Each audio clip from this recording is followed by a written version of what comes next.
So students, आज हम charging and discharging of the capacitor through electrical circuit की बात करेंगे।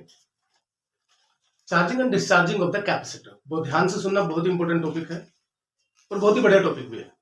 एक्चुअली में ये कैपेसिटर और करंट इलेक्ट्रिसिटी दोनों को लेके चलेगा, तो दोनों की बातें करेंगे। पहले तो चार्जिंग की बात करते हैं।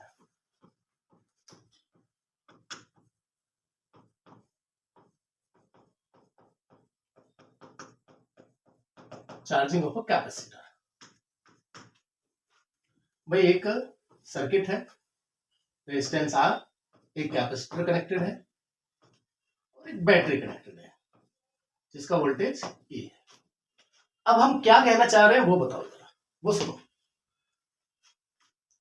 कैपेसिटर में बात किया था सिंपल से कि कैपेसिटर चार्ज हो गया, कैपेसिटर में कितना चार्ज है, कैपेसिटर के ऊपर कितना पोटेंशियल है। तो हमने वहां बात किया था फुल्ली चार्ज होने के बाद वाले फंक्शन की, ठीक है ना। यहां पर हम जब इसके ऊपर चार्ज 0 है और जब इसके ऊपर चार्ज मैक्सिमम आ गया, उसके बीच के प्रोसेस की हम बात करेंगे। मतलब चार्जिंग हो रही है अब इसकी।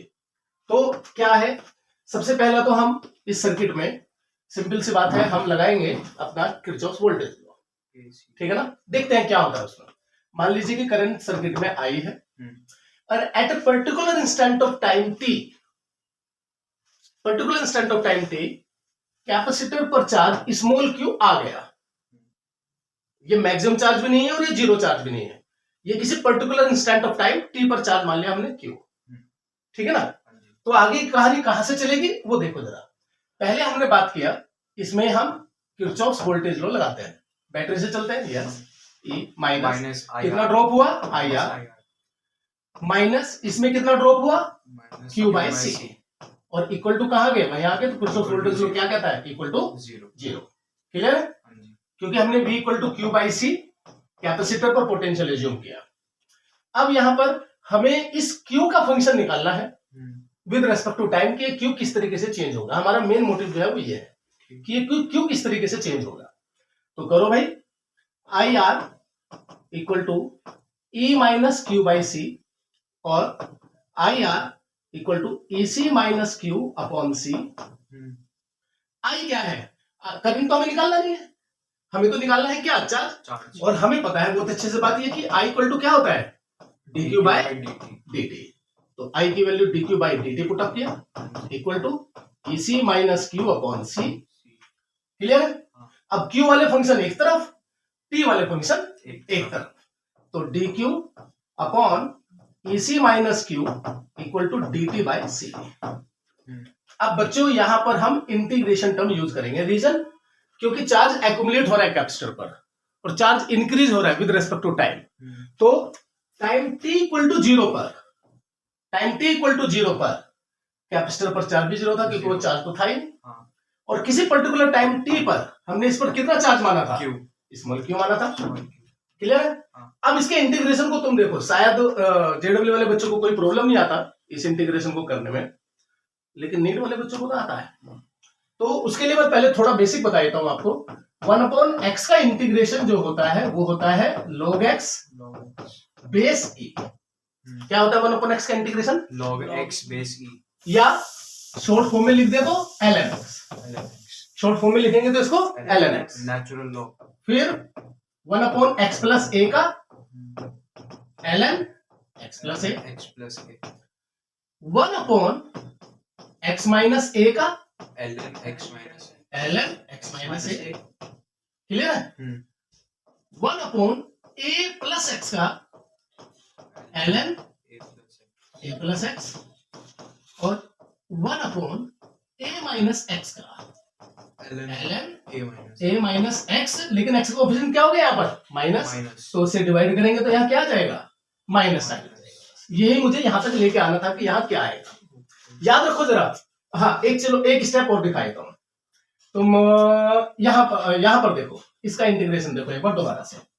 1 अपॉन, मैं इंटीग्रेशन नहीं सिखा रहा हूं, सिर्फ तुम्हें करने में प्रॉब्लम ना आए उसका आइडिया दे रहा हूं। 1 अपॉन बी एक्स प्लस ए का, तो सब कुछ वही लिख दो, ln बी एक्स प्लस ए। लेकिन एक्स का कोएफिशिएंट क्या है यहाँ पर, बी, बी बी से डिवाइड बी से डिवाइड हो जाएगा। अब सब जगह ये लगा सकते हो तुम, सब जगह। अब मैं तुमसे ये कहूं कि यहां पर तुम्हें 1/bx माइनस ए का बताना है इंटीग्रेशन, तो क्या होगा ln bx minus A by B. B.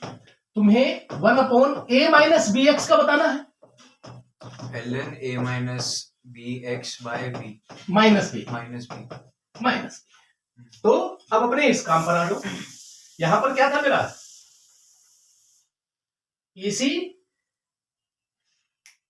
EC minus Q और ये डी क्यू था। क्लियर है? अब यहां पर आ जाओ, यहां का इंटीग्रेशन क्या आएगा? जब हमने i की value dq by dt put करी तो उसके साथ r भी तो था वहां पे, r कहाँ गया? आर हमारा आर यहां आ गया, आर सी यहां आ गया। अच्छा, ठीक है ना, ये आर यहां आ गया। Okay, yes. अब इसका इंटीग्रेशन क्या आएगा उस रूल के हिसाब से? उस रूल के हिसाब से ln EC minus Q by e। EC minus Q upon -1। Q का कोफिशिएंट क्या है? यहाँ पर x का कोफिशिएंट क्या था? b, तो b से डिवाइड किया। यहाँ पर x का कोफिशिएंट क्या था? -b, तो -b से डिवाइड किया। यहाँ पर q के रेस्पेक्ट में इंटीग्रेशन हो रहा है, तो q का कोफिशिएंट क्या है? -1, -1 मतलब तो -1 से डिवाइड किया।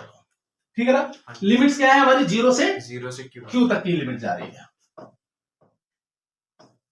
इक्वल टू, यहाँ पर r और c टर्म दोनों कांस्टेंट है, तो t by R C, dt by R C का मतलब t बाई आर सी। और ये कहां से कहां तक है? 0 से t तक है। अपर लिमिट क्या है? q, तो EC minus Q minus ln q की वैल्यू क्या है फिर? 0। तो या क्या आ जाएगा? खाली q की वैल्यू 0 पुटअप करेंगे तो यहां सिर्फ क्या बचेगा? EC। दिस माइनस साइन जो था, ये माइनस साइन को उधर ले जाओ, और यहाँ क्या आ जाएगा? t अपॉन आर सी के साथ माइनस आ जाएगा, तो minus t by R C और -0, क्योंकि लोअर लिमिट क्या है? 0, वो 0 है, लिखने की जरूरत नहीं है। Okay, ln a minus ln b, ln a minus ln b equal to क्या होता है? ln a by b। Yes और no? ln a plus ln b क्या होता है? ln a b। क्लियर है? तो यहां पर ln a minus ln b, ये क्या आ गया? ln a बाय b, ln EC minus q, ln EC minus q minus ln EC equal to minus t by R C. ln a minus ln b क्या आ गया? ln EC minus q upon EC equal to क्या आया? Minus t by R C. Minus t by R C. Clear है? अब हमें q को निकालना, याद रखना जरा। लेकिन इधर ln है, तो ln का प्रॉपर्टी, पहले log की प्रॉपर्टी तुम्हें याद करा देता हूं। log a log b base a equal to c है, तो एंटी लॉग लेंगे तो क्या आएगा? b इक्वल टू, ये बेस, log का बेस यहां पावर के बीच चला जाएगा, मतलब a to the power c। जैसे log e base a equal to b, तो a equal to log e to the power b। b। Antilog कहते हैं इसको, लॉग हटाने का तरीका होगा। एक एग्जाम्पल और ले लेता हूं तो और ज्यादा अच्छे से याद रहेगा। log tan c equal to b, तो c इक्वल टू tan की पावर b। तो यहां पर क्या आया? यहां पर ln है, ln क्या होता है? ln होता है log base e, log base e। तो ये e को उधर लेके जाएंगे, एंटी लॉग लेंगे तो ये क्या आ जाएगी? पावर में, ये पावर में चला जाएगा। इधर क्या होगा? EC minus Q upon EC equal to e to the power minus t by R C. Yes और नो? या EC minus Q equal to EC, cross multiplication कर दिया, e to the power minus t by R C. या minus Q को उधर ले जाओ और सब टर्म को इधर ले आओ, तो q इक्वल टू क्या आया? EC minus EC e to the power minus t by R C, और EC कॉमन आ गया, 1 minus e to the power minus t by R C. देखिए जरा कितना शानदार फॉर्मूला बना है। Q equal to EC 1 minus e to the power minus t by R C, where E is the EMF of the battery and C is the capacitance of the battery, of the capacitor. Okay ना? इसी को ही, इस EC को ही where Q not equal to EC, और इसको है मैक्सिमम चार्ज। क्यों मैक्सिमम चार्ज बोला है मैंने, उसका मैं प्रूफ देता हूं। एट अलग अलग टाइम पर बात करो, अलग अलग टाइम पर बात करो। At T equal to zero, T equal to zero put up करो यहाँ पर। Q equal to E C 1 minus E to the power, T की वैल्यू जीरो रखी, E to the power zero, E C 1 minus E to the power zero is 1, 1 minus 1 0, 0 into something is 0। तो क्या आया capacitor पर charge, T equal to zero पर कितना था capacitor पर चार्ज, जीरो, जीरो ही आया, जीरो ही माना था हमने। क्लियर है ना। एट टाइम टी पर कितना चार्ज है, इतना। अब एक लास्ट बात करो, मतलब वैसे तो बहुत कुछ बचा हुआ है इसमें, लास्ट इंपॉर्टेंट बात जो है वो कि टी इक्वल टू इंफिनिटी पर क्या होगा, at T equal to infinity. तो क्या आया भाई, Q equal to E C 1 minus E to the power minus infinity, Q equal to E C 1 minus E to the power infinity. Something value greater than 1 की power infinity क्या होता है, infinity. So E C 1 minus 1 upon infinity, something upon infinity zero, 1 minus zero. तो क्या आया, ई सी, ये Q आया, इसी को ही हमने क्या माना, क्यू नॉट माना। This is the maximum charge जो कि इस कैपेसिटर पर आ सकता है। यही मैक्सिमम चार्ज है जो कि इस कैपेसिटर पर आ सकता है, और ये मैक्सिमम चार्ज आया इस पर। Q equal to E C, यहां पर जो मैंने वर्ड लिखा था Q naught equal to E C maximum charge, वो यहां पर यही लिखा था। तो इक्वेशन, इस इक्वेशन को दोबारा से लिखने की कोशिश करते हैं। क्या है, Q equal to Q naught 1 minus E to the power minus T by R C, where Q naught equal to E C maximum charge. क्या है ये, maximum charge. Q equal to Q naught E to the power minus T by R C. अब हम इस data से हम किसी भी टाइम मूवमेंट पर हम चार्ज बता सकते हैं, कैपेसिटर पर कितना चार्ज रहेगा, टाइम की वैल्यू वो देगा, वो बता। अब देखो, हम जा रहे हैं नीट के लिए, आईआईटी के लिए तो नहीं जा रहे अभी। नीट में एक चीज कही जाती कि वो कॉन्सेप्ट को टच करने की कोशिश करता है, लेकिन थोड़ा सा टच करके पीछे हट जाता है, डेप्थ में नहीं जाता। आईआईटी वाले तो लिमिट ही नहीं है, वो तो जाएंगे, उनको जाना है उधर, कितना भी जाएंगे। यहां पर वो पॉइंट है जिसके ऊपर वो क्वेश्चन पूछता है, बैक टू बैक पूछे भी हैं। इसके ऊपर आज तक उन्होंने क्वेश्चन नहीं पूछे जो हमने डेरिवेशन किया है। डेरिवेशन दिखाना जरूरी इसलिए था कि ये पता चले कि ये आया कहां से है कहानी। क्वेश्चन जो पूछे जाएंगे अब इसके ऊपर पूछे जाएंगे। ध्यान से देखो जरा, अब ज्यादा है। सो लेट टाउ एक पर्टिकुलर टाइम माना, जिसको हमने टाइम कांस्टेंट का नाम दिया। क्या नाम दिया, टाइम कांस्टेंट, और इसी को ही हमने आर सी दिया। हम जब हम एसी सर्किट करेंगे ना, ऑल्टरनेटिव करंट चैप्टर करेंगे, तो हमारे वहां पर अलग अलग सर्किट के डायग्राम और हमें फेजर डायग्राम बनाने पड़ते हैं उनको। क्या क्या है वो सुनो, RL circuit, RC circuit, RLC circuit. उसमें से आरसी सर्किट ये है। अभी एल तो आया नहीं, मतलब इंडक्टर तो आया नहीं, तो इंडक्टर को अभी हम रोक के रखेंगे, लेकिन वहां पर भी हम ये काम करेंगे। इंडक्टर की charging and discharging, growth of current in inductor और decay of current in inductor. यहां पर हम growth of charge on capacitor और decay of charge on capacitor, यहां पर भी हम वही बात कर रहे हैं। तो हमने इस पर्टिकुलर टर्म को tau equal to time constant माना। मेरी बात बहुत ध्यान से सुनो, क्वेश्चन इस टाइम कांस्टेंट की टर्म्स में ही पूछेगा, वो 4 नंबर का नीट के एग्जाम, टाउ के टर्म्स में। वो कभी भी आपको ये नहीं कहने वाला कि इस पर्टिकुलर टाइम पर, नहीं, वो बोलेगा 2 टाइम कांस्टेंट के बाद कितना चार्ज होगा, 3 टाइम कांस्टेंट के बाद कितना चार्ज होगा। तो अब इस फॉर्मूले को और रिड्यूस कर दो, Q equal to Q naught 1 minus e to the power minus T by tau. ठीक है ना। So for t equal to tau, एक टाइम कांस्टेंट पर क्या होगा देखते हैं। Q equal to Q naught 1 minus e to the power minus tau by tau, tau से टाउ गया तो क्या आया, Q equal to Q naught 1 minus e to the power minus 1। सो क्या आया, Q equal to Q naught 1 minus 1 by e, और क्या आया, Q naught e minus 1 upon e। Clear है। और Q नॉट हमारा मैक्सिमम चार्ज, ध्यान रखना और E-1 अपॉन E की वैल्यू जब हम निकालेंगे तो वो आती है 0.63। क्या आती है? 0.63। Q naught, Q equal to 0.63 Q naught. मतलब यदि इसको 100 से मल्टीप्लाई करें परसेंटेज में निकाले तो एक टाइम कांस्टेंट में, ध्यान से सुनो जरा, ये पूछा ही जाएगा, पूछा जाता है, एक टाइम कांस्टेंट में कैपेसिटर कितने परसेंट चार्ज हो जाता है। 100 से मल्टीप्लाई करो, कितना टोटल चार्ज कितना है? Q not. और यदि 100 से मल्टीप्लाई करो तो कितना आएगा? 63%। तो एक टाइम कांस्टेंट में कैपेसिटर 63% ही चार्ज होता है। ठीक है ना? हाँ। एक टाइम कांस्टेंट में कितना? सो 63% charge in one time constant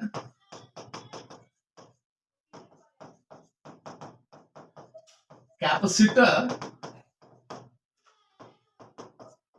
will be charged by 63%। ठीक है ना? 63% वो चार्ज हो जाएगा। हाँ, जो हमारा टाउ है, मतलब टाइम कांस्टेंट जो हमने लिया है, इसकी मतलब अगर हमें मिनट्स या सेकंड्स में। हाँ, very good, very good, very good, बहुत बढ़िया। हाँ। क्या आएगा तुम बताओ जरा। मैं हिंट दूंगा और तुम उसके बाद आइडिया दो।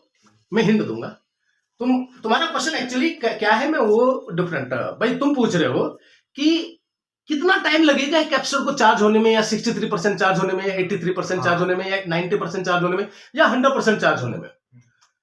तुम यहां पर एक चीज बताओ मुझे, आर सी, आर क्या है? रेजिस्टेंस है। सी क्या है? कैपेसिटेंस। कैपेसिटर की यूनिट हम जनरली हमने अपनी बुक्स में, क्वेश्चंस में क्या देखा है? माइक्रोफैराड। माइक्रोफैराड, हाँ। यस और नो? माइक्रो वर्ड यूज किया, उसको पकड़ के बैठो। यदि ये माइक्रो आया है यहां पर, यदि ये माइक्रो आया है, ये माइक्रो में इसका मेजरमेंट होगा, तो टाइम भी किस में आएगा? माइक्रो में आएगा। मतलब 10⁻⁻6 सेकंड टाइप। माइक्रो सेकंड जो मतलब 10⁻�6। आप इमेजिन करके देखो, मैं 1 सेकंड की बात नहीं कर रहा हूं। कैपेसिटर को चार्ज होने में कितना टाइम लगेगा? वन टाइम कांस्टेंट, मान लो आर की वैल्यू तुमने कितनी दी? 1 दी, और सी की वैल्यू 1 माइक्रोफैराड रखो, तो कितना लगा? 10⁻⁻6 माइक्रोफैराड, माइक्रो सेकंड। 10⁻⁻6, 10⁻⁻6 कितना कम टाइम है? 0.0000006।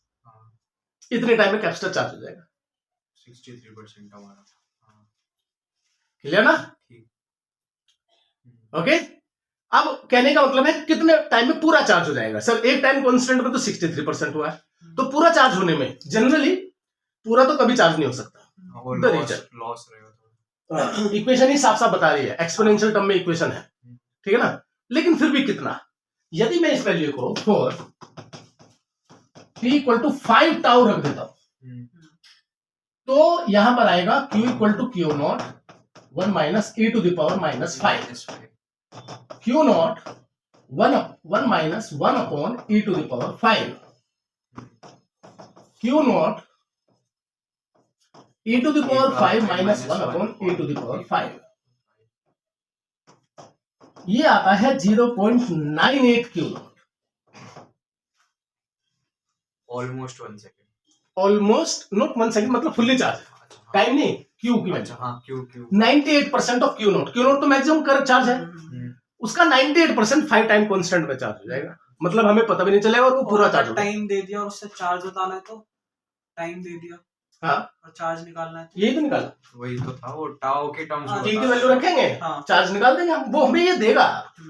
बस मेरे कहने का मतलब ये है कि वो तुम्हें ज्यादा टिपिकल वे में ना जाकर के, तुम नीट वाले बच्चे हो तो ज्यादा टिपिकल वे में ना जाकर के वो तुमसे यहां पर पूछेगा क्वेश्चन, यहां पर पूछेगा तो तुम्हें आर की वैल्यू देगा, सी की वैल्यू देगा, तो तुम्हारे लिए कैलकुलेशन बहुत टिपिकल कर देगा।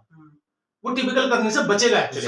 ज्यादा वो वेरिएबल्स हो जाएंगे ना हमारे पास, फिर बहुत ज्यादा वेरिएबल हो जाएंगे, वो तुम्हें इससे बचाएगा। लेकिन तुमसे पूछेगा वही जो उसको पूछना है, जो कि वो जानना चाहता है कि आपको charging and discharging of the capacitor आता है या नहीं आता है। तो तुम्हें सिर्फ ये इक्वेशन याद रखनी है।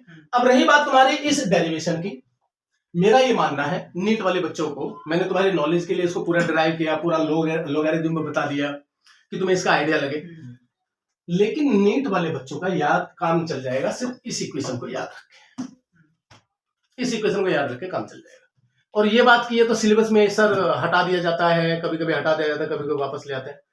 ये रखो कि उनकी बुरी आदतें हैं नीट और एनडीए वालों की, वो चीज का टॉपिक जरूर देंगे जो कि सिलेबस में नहीं होता। एक वो रेयर क्वेश्चन हर बार देते हैं, 2-3 क्वेश्चन ऐसे फंसे हुए मिलते हैं, उसके बाद फिर एक सुप्रीम कोर्ट में हमेशा केस चलते हैं इनके, ग्रेस और फिर उसके बाद में सारा ड्रामा होता है इस कंट्री में। तो एटलीस्ट यही काम है नीट का कि हर बार एक बार सुप्रीम कोर्ट में जाना ही है, जाएंगे। नहीं गए तो नीट का एग्जाम नहीं लिया गया। नीट का एग्जाम लेना है तो सुप्रीम कोर्ट जाना है, वो मस्ट है, ठीक है ना। क्योंकि इस कंट्री में आईआईटी बनना, आईआईटी वाला पेपर टफ है, लेकिन यदि बच्चा पढ़ने वाला है तो उसके लिए बनना आसान है। नीट वाला पेपर इजी है, लेकिन डॉक्टर बनना मुश्किल है, क्योंकि बन गया तो क्यों बन गया, ठीक है ना। कुछ ऐसा करो कि रिजल्ट को डिले कराओ। रिजल्ट को डिले कराने का तरीका या तो बिहार से पेपर आउट करवाएंगे या कहीं से कुछ भी करेंगे, ठीक है ना। कुछ ना कुछ कांड करके हटेंगे, फिर उसके बाद 2-3 महीने तक काउंसलिंग डिले होती रहेगी। हर बार का किस्सा है, इनकी कहानी है, ये इसी तरीके से करते हैं।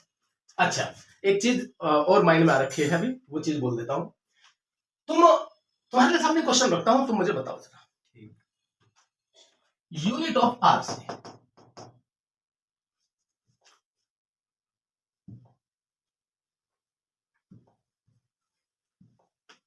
यूनिट ऑफ आरसी, यूनिट बताओ क्या होती है। Micro farad. हाँ, अब फाइनल आंसर बोलो मुझे, 1 सेकंड का आंसर है, और तुम्हें पता है बोर्ड पे लिखा हुआ है कि सर ये तो सीधा है, ये क्यों इतना लेंथी खींच लिया हमने। वही माइक्रो फैराड ओम से तो बन जाए। सीधा बोलो, ये सीधा बोलो, ये टाइम कांस्टेंट है। अच्छा, और टाइम कांस्टेंट मतलब टाइम, इसकी यूनिट सेकंड है। अच्छा, अरे हुआ क्या, ये एग्जाम में पूछा गया। कहां पर पूछा गया था? 90s के टाइम पर आईआईटी में पूछा गया था। आरसी की यूनिट, एक बच्चा होता है बहुत पढ़ने वाला, एक बच्चा होता है चालाक। बहुत पढ़ने वाला क्या करेगा? आर की यूनिट लेगा, आर की यूनिट निकालने के लिए v equal to I R लगाएगा, R equal to V upon I लगाएगा, सी की वैल्यू क्यू बाई वी लिखेगा, और 3 मिनट तक 4 मिनट तक सोल्व करके फाइनल आंसर निकालेगा। एक बच्चा ये है जो कि ये कहेगा अरे आर से तो टाइम कांस्टेंट होता है, और टाइम कांस्टेंट होता है टाइम यूनिट है, तो जो ऑप्शन में सेकंड लिखा हुआ था उसको टिक करो और आंसर निकाल दे, खत्म होगा। ये पूछा जाता है। ये बात मैं क्यों डिस्कस कर रहा हूं? क्योंकि ये बात इसलिए डिस्कस कर रहा हूं कि 90s के क्वेश्चंस आईआईटी के 20 के बाद वाले नीट के पेपर के क्वेश्चन बन गए वो। तो इसीलिए कहा जाता है कि यदि आपको नीट के पेपर को और बहुत अच्छे तरीके से करना है तो 90s से लेकर के और 2005 और 6 तक के सारे आईआईटी के क्वेश्चन लगा डालो, तो आपका जो पेपर बनेगा वो 15 साल लैग करता है नीट का पेपर आईआईटी के पेपर से। तो उस टाइप के डिस्कस किया हुआ लेवल ऑफ क्वेश्चन आज के टाइम पर नीट का बन गया है। तो वो 15 साल के क्वेश्चन सोल्व कर लो, 90 से शुरू हो 2005 तक के सारे आईआईटी के क्वेश्चन सोल्व कर लो, तो वो नीट के क्वेश्चन बन चुके हैं आज 20 साल बाद। अब वो नीट में डिट्टो उन्हीं सब क्वेश्चंस को कॉपी एंड पेस्ट कर देते हैं मेंस वाले। यस, ठीक है ना। तो ये चीज आगे भी समझे। तो यहां पर इसकी यूनिट क्या है? सेकंड। इनवर्स आएगा? नहीं, क्या आएगा? आरसी आना सीधा। आरसी बाय में है ना, उसमें फॉर्मूला में। अरे फॉर्मूले में तो रहने दो, टाउ नीचे नीचे रहने दो। मुझे तो, मैंने तो टाउ की यूनिट पूछी है, इस फॉर्मूले से थोड़ी ना मैं निकाल रहा हूं। मैंने तो टाउ पूछा, टाउ क्या है? तुमने कहा टाइम कांस्टेंट है, तो यूनिट क्या होगी? सेकंड्स होगी। और फिर भाई ये एक्सपोनेंशियल टर्म ऑलवेज, ये याद रखो जरा, एक्सपोनेंशियल टर्म ऑलवेज डायमेंशनलेस होती है। यस और नो? मैं तुमसे ये कहूं कि e to the power something की यूनिट क्या है, तो तुम कहोगे ये डायमेंशनलेस क्वांटिटी है। e की पावर में कोई भी क्वांटिटी आएगी वो डायमेंशनलेस। ये डायमेंशनलेस कब होगी? जब इन दोनों की यूनिट सेम होगी, तो इससे ये कट जाएगा, तभी ये डायमेंशनलेस होगी, अदरवाइज तो नहीं होती। तो यहां से प्रूव हो गया कि टाउ की यूनिट सेकंड से होनी पड़ेगी, क्योंकि ऊपर क्या है? सेकंड है, सेकंड से सेकंड को कट करना होगा, ठीक है ना। Hence proved this is the charging of the capacitor। अभी बचा हुआ है, अभी एक चीज बची हुई है, वो चीज और बता के फिनिश मार देता हूं इस टॉपिक को। क्या है भाई वो टॉपिक? उस टॉपिक के बारे में सुनो। ग्राफ। क्या इक्वेशन बनी? Q equal to Q not 1 minus e to the power t minus RC, या Q equal to Q not 1 minus e to the power t minus tau, t minus tau, ठीक है ना। इसका graph plot करेंगे हम। ये आपका Q है, ये आपका T है, ये ग्राफ ये आता है। यही वो वैल्यू CE है, EC है, मैक्सिमम यही वैल्यू है। और ये साफ दिखाई दे रहा है, एसिम्पटोट, मैथमेटिक्स की लैंग्वेज में इसको एसिम्पटोट बोलते हैं, ये कभी भी इस ग्राफ को टच नहीं कर रही, इस लाइन को, पैरेलल तो कभी भी फुल्ली चार्ज तो कैपेसिटर नहीं होगा। हाँ, लेकिन याद रहेगा, और ये यहां पर वो टाइम है t इक्वल टू टाउ, जहां पर ये वैल्यू कितनी आई 0.63 क्यू नॉट, मतलब 0.63 EC, मतलब 63% ऑफ द मैक्सिमम वैल्यू का चार्ज हो गया। ये ग्राफ है, नीट वाले बच्चों के लिए इंपॉर्टेंट है, क्वेश्चन पूछता है भाई, पूछेगा। ग्राफ में कैसे पूछेगा एग्जांपल? यही कैसा ग्राफ होता है, ये ग्राफ बना के दे देगा, डिक्रीजिंग ग्राफ कर देगा, कांस्टेंट कर देगा, पूछेगा कि उसमें हो क्या रहा है। हाँ हो क्या रहा है, तो ग्रोथ ऑफ करंट, हाँ, कैसे ग्रोथ ऑफ करंट हो रहा है, ग्रोथ हो रही है, डिस्चार्ज हो रहा है, सारी चीजें पूछेगा। तो अब एक चीज यहां पर, एक न्यूमेरिकल पार्ट हालांकि मैं दूसरे सेशन में लूंगा, अब 5 मिनट के बाद दूसरा सेशन स्टार्ट करेंगे, लेकिन पहले एक चीज जरा यहां पर देख लो, वो यही बताना जरूरी है। इस बात को याद रखो, ये वाली बात, t इक्वल टू इन्फिनिटी पर, t इक्वल टू इन्फिनिटी का मतलब आप सोच रहे हो बहुत ज्यादा टाइम बाद, लेकिन तुम्हें पता है कि वो माइक्रो सेकंड में ही चार्ज होता है, तो 1 सेकंड में तुम्हारा इन्फिनिटी बन गया, एक्चुअली 1 सेकंड में तुम्हारा क्या बन गया, इन्फिनिटी बन गया। 1 सेकंड के अंदर अंदर भी वो अपने माइक्रो सेकंड में फुल्ली चार्ज हो जाता है, ये तुमने प्रूफ देख लिया अभी। कहानी है ये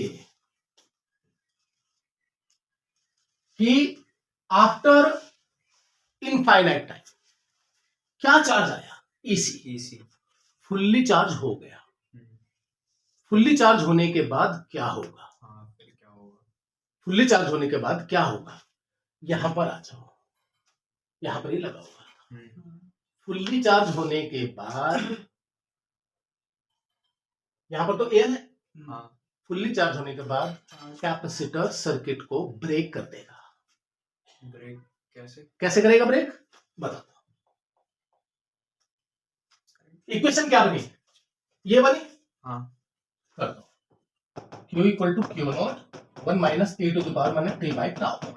तुम्हें सर्किट में करंट निकालना है, तुमने कहा आरसी सर्किट में करंट किसी टाइम पर, चार्ज तो निकाल लिया कैपेसिटर पर, अब करंट भी निकालना, क्योंकि चार्ज चेंज हो रहा है तो करंट भी चेंज हो रहा होगा, तो इसको डिफरेंशिएट कर देंगे, क्योंकि dq बाई dt हमारा क्या होता है, करंट होता है, कर देंगे dq बाई dt, ये मेरा करंट आया, इक्वल टू Q नॉट 1 का differentiation 0, e to the power something का differentiation as it is, e to the power x का differentiation e to the power x होता है, फिर माइनस t बाई टाउ का 1 माइनस बाई टाउ, तो I equal to Q naught minus minus plus e to the power minus t by tau upon tau, upon क्या हो गया, tau, और Q not क्या है, EC, वेरी गुड, और tau क्या है, RC, e to the power minus t by tau, C से C गया, I equal to E by R, e to the power minus t by tau,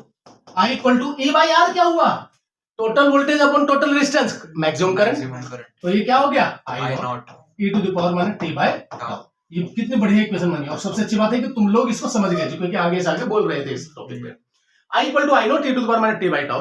अब तुम time put up करो, तुम्हें current भी मिल जाएगा सर्किट में, लेकिन इंटरेस्टिंग फैक्ट अब ये है, t इक्वल टू 0 पर, t इक्वल टू 0 पर, t इक्वल टू 0 पर, तो t इक्वल टू 0 पर इक्वेशन है मेरी I equal to I naught e to the power minus t by tau, t equal to 0 पर रख दो, t equal to 0, I equal to I naught e to the power 0 something to the power 0 1, तो t equal to 0 पर maximum current था, t equal to infinity पर I equal to I naught e to the power minus infinity, t की value क्या रख दी, minus infinity, e to the power minus infinity अभी क्या बताते हैं, 0 इंटू समथिंग इज 0, सर्किट को ब्रेक कर देगा, सर्किट को ओपन सर्किट में कन्वर्ट कर देगा, सर्किट में करंट 0 हो जाएगा।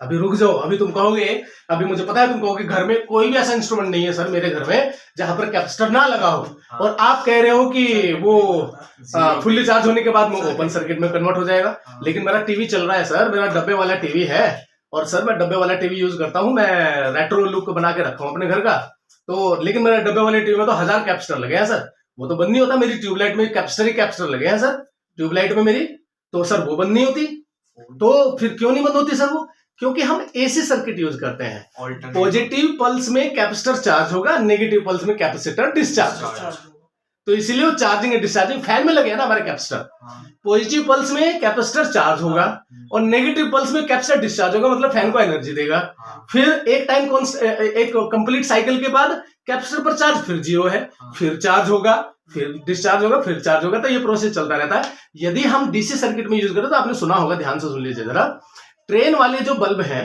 ट्रेन वाले जो फैन है, उनको आप घर पे लेके आएंगे तो वो काम नहीं करते। अब ट्रेन में फैन और ट्यूबलाइट्स लगी हैं, लाइट लगी है, आप वो सब कुछ उतार कर अपने सोचो कि घर पे लेके जाता हूँ यार। कितने ध्यान से सुन रहे ठीक है ना, ध्यान से सुन रहा है, नेक्स्ट टाइम ट्राई करेगा। तो आप सोचोगे ट्यूबलाइट उतार के घर पे लगाऊंगा जाके, आप उस ट्यूबलाइट को लाओ और घर पे लगा तो वो काम नहीं करेगी घर पे। फैन जो है ट्रेन में जो लगे वो काम नहीं करेंगे घर पे, डीसी वाले, क्योंकि वो डीसी करंट से ऑपरेटेड है, वो एसी करंट से ऑपरेटेड नहीं। नहीं है, डीसी करंट से ऑपरेटेड है। फुल्ली चार्ज होने के बाद में खत्म, काम नहीं करेगा, ये दे देगा, जीरो दे देगा। तो उन वाले कैपेसिटर्स में डिफरेंस क्या और हमारे वाले में डिफरेंस क्या है? कौन से वाले में? जो ट्रेन में इंस्ट्रूमेंट्स है। कैपेसिटर का डिफरेंस नहीं है, सर्किट का डिफरेंस है। सर्किट ऐसा क्या उसमें? उसमें सर्किट में हम पैरेलल में कैपेसिटर को यूज करेंगे, अच्छा, सर्किट के साथ पैरेलल में यूज करेंगे, सीरीज में यूज नहीं करेंगे। सीरीज में यूज करेंगे तो वो डीसी करंट में फुल्ली चार्ज होने के बाद में खत्म, और घर पे सर्किट में करंट यूज कर देगा। यहाँ पर तो हम सीरीज में यूज कर रहे हैं। मैं कह रहा हूँ घर पे वैसा सेटअप बना देता हूँ पैरेलल में। हाँ, वो तुम ट्राई कर सकते हो, उसके लिए तुम दिमाग से IRCT से कांटेक्ट करो कि मेरे घर पे सेटअप बना के दो डीसी करंट के लिए, और फिर डीसी करंट भी लेके आओ घर पे। उसके लिए तुम इलेक्ट्रिसिटी डिपार्टमेंट को कांटेक्ट करो कि मेरे घर पे मुझे डीसी करंट से ऑपरेटेड चाहिए, सारी चीजें। कर सकते हैं। कैसे कर सकते हैं? पूरे इंडिया में ऑपरेटेड एसी करंट है। अच्छा, नहीं मैं सच में पूछ रहा था, मुझे लगा सच में। हाँ, लेकिन आपके घर में हो रहा है, मैं आपको IIT प्रूफ दे वाले सकता कर हूँ। सकते वेट अ मिनट, आपके घर में हो रहा है। इन्वर्टर लगाया घर में, हाँ जी। इन्वर्टर एसी करंट ले रहा है, उसका नाम इन्वर्टर क्यों रखा गया है? इन्वर्टर रखा गया है क्योंकि वो बैटरी लगी है पीछे, हाँ। और बैटरी तो एनर्जी को स्टोर करती है, हाँ। और बैटरी तो सिर्फ डीसी करंट को स्टोर कर सकती है, हाँ। डीसी करंट से चार्ज हो सकती है। हाँ जी। तो इन्वर्टर नाम उसका इसलिए रखा गया है कि वो इन्वर्ट कर रहा है, मतलब एसी को डीसी में कन्वर्ट करके बैटरी को चार्ज कर रहा है। फिर जब करंट लाइट चली गई हमारी, अब बैटरी डिस्चार्ज होगी, तो बैटरी ने तो डीसी करंट दिया इन्वर्टर को, इन्वर्टर ने फिर उसको एसी में कन्वर्ट करके आपके घर को पावर सप्लाई दिया। तो आपके घर में डीसी करंट से चल रहा है, बैटरी जो लगी है वो डीसी करंट दे रही है आपको। लेकिन बीच में आपने, ये आपके होम अप्लायंसेस, ये आपका इन्वर्टर और ये आपकी बैटरीज, यहां पर एसी है और यहां पर डीसी है, चाहे ऐसे जा रहे हो या ऐसे आ रहे हो। घर में भी डीसी है, ऐसा नहीं है कि घर में डीसी नहीं, घर में भी डीसी है। वो डायरेक्ट नहीं है, मगर वो इन्वर्टर उसको इन्वर्टर क्वेश्चन उठता है, हाँ। आप सीधा बोल सकते हो एनर्जी सप्लाई, एनर्जी लेने वाला कौन? बैटरी। एनर्जी देने वाला कौन? बैटरी। तो फिर बीच में इन्वर्टर क्यों लगाया और उसका नाम इन्वर्टर क्यों है? इन्वर्टर का मतलब ही ये है कि वो इसको इसमें कन्वर्ट करेगा, हाँ। और फिर इसको इसमें कन्वर्ट, ठीक समझ गया। एसी को डीसी में और डीसी को एसी में। तो आपको यदि कोई ये कहे, साइंटिफिकली रॉन्ग स्टेटमेंट बोलते हैं सब लोग, अरे लाइट चली गई, इन्वर्टर ने लगाया था क्या? तो आप उसको बोलो, सर इन्वर्टर जो है AC to DC, DC to AC convert करने का काम है, सिर्फ उसका इंस्ट्रूमेंट। एक्चुअल एनर्जी सोर्स और एनर्जी स्टोरेज डिवाइस हमारे पास बैटरी है। बैटरी नहीं लगवाई, बैटरी लगवाई नहीं लगवाई, सेंटेंस ये करेक्ट है। इन्वर्टर का क्या क्या हम एसी को डीसी में, डीसी को एसी में कन्वर्ट कर रहे हैं क्या? ट्रेन से तो चोरी कर सकते हैं, इसका मतलब। अब देखो, नेचर जो है जबान पर आई जाती है, नेचर जो है जबान पर आई जाती है। सर कह दो वीडियो में लोग पूरा टॉपिक पढ़ने के बाद इसके दिमाग में क्या आया? मैं घर पे डीसी नहीं लगवा सकता क्या? मतलब इसका प्लान था कि ट्रेन से मैं क्या क्या चोरी कर सकता हूँ। दूसरा प्लान इसके बाद में फिर चोरी का ही आया, मतलब नेचर में घुसा हुआ है। देखो एक बात है, वैसे तो ऑनलाइन हूं मैं, लेकिन फिर भी बोल देता हूँ, एक बिहारी सब पे भारी, ठीक है ना, और एक यादव तो सब पे भारी है ही, वो तो इस कंट्री की हिस्ट्री है, ठीक है ना। एक यादव सब पे भारी, और उससे ऊपर दूसरी तीसरी लाइन में बोली जा सकती है, तीसरी लाइन ये बोली जा सकती है, एक बिहारी इंसान रास्ता तो सीधा है, सब कुछ करेगा, लेकिन हेरा फेरी से नहीं हटेगा, हेरा फेरी जरूर करेगा। यस और नो, करेक्ट है या नहीं है? करेक्ट है। ये ऑनलाइन नहीं डालना बस। अरे डाल देंगे क्या? डालेंगे YouTube पे मत डालो इतनी जल्दी थोड़ी। ओके ओके फाइन, चलो चलो हो गया। क्लिप कटेंगे। बात समझ आई नहीं आई? लेक्चर मैं रिवाइज कराऊं क्या 2 मिनट सारा? हाँ, एक बार रिवाइज करो। यस हाइलाइटर वाला को ऑन कर लो ना। यस यस, एक बात इसी में हो जाएगा, क्या हाईलाइटर ऑन करना। आपको ये पूरा डेरिवेशन जो है वो दिमाग में रख लो, हाँ। मैं पीडीएफ शेयर करूंगा इसकी, तो आपको कॉपी करके रख लेना। लेकिन आपका काम लायक चीजें वो है, वो यहाँ है बस। Q equal to Q not 1 minus C to T by tau, where tau is time constant, tau is RC, tau की यूनिट सेकंड्स, ठीक है ना, tau is nothing but time ही है। और 60 एक टाइम कांस्टेंट में कितना चार्ज 63%, कितना टाइम लगेगा फुल्ली चार्ज होने में 5 टाउ अप्रोक्सीमेट 5 टाउ लगेगा, क्लियर है। और आपका नेक्स्ट ग्राफ इंक्रीजिंग ग्राफ, ठीक है ना, बोला भी तो not hyperbolic, this is not hyperbolic, hyperbolic graph ये होता है रेक्टेंगुलर हाइपरबोला, पैराबोला सारे ग्राफ बोल देगा अरे पैराबोला ये होते हैं भाई, ये वाला अच्छा उल्टे सीधे सीधे क्यों ट्राई कर रहा है, ठीक है ना, सारे ग्राफ बोलने लगे। Okay. And current in a circuit, या मैंने तो याद नहीं कर रखा, मैंने तो ये वाली इक्वेशन को दिमाग में रखा है। फिर जब वो क्वेश्चन बोलता है, क्योंकि मुझे जेडब्ल्यू पढ़ाने में ज्यादा अच्छा लग जाता है, क्योंकि वहां पर फॉर्मूलेज की मैटर नहीं आता, आपके यहाँ पर क्या है वो जल्दी से जल्दी करना पड़ता है, तो दिमाग में रख सकते हो, तो आप इसको याद रख लो, I equal to I naught T to T by tau, ये याद रख लो। अब नेक्स्ट सेशन में इसके ऊपर कुछ क्वेश्चन हिलाएंगे तो ज्यादा अच्छा रहेगा।